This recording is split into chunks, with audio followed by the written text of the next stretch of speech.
చిటికెడంతా కారం పొడి. ఆల్రెడీ ఇందులో మిరియాలు ఉంటుంది కదా, దీనికి మెంతులు వేసింటాం. ఆ చేదుదనం పోయేకి కారము, కొంచెం సాల్ట్, పసుపు వేసి ఇంకా పౌడర్ చేసుకుందాం. ఇది చల్లారేదాకా పెట్టేద్దాము రూమ్ టెంపరేచర్కి. ఇంకా మిక్సీ జార్ తీసుకొని ఒక తిప్పుకోవడమే, పౌడర్ వేసుకోవడమే. ఇంకా మిక్సీ జార్లో తిప్పేద్దాము. చక్కో అని అంటే ఒక తిప్పు అయిపోయింది.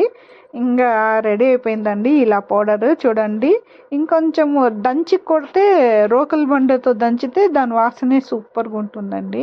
ఇంకా అది పౌడర్ ఏం చేయాలంటే బాండ్లీ పెట్టుకుందాము. ఇంకా అదే వేపుకున్నాం కదా, బాండ్లీలోనే కొంచెం నూనె ఎక్కువగానే పడుతుంది. కోడిగుడ్లు వలుచుకొని ఘాట్లు పెట్టుకున్నాం కదా, అందులోనే ఇట్లా డ్రై చేసుకోవాలి ఆయిల్.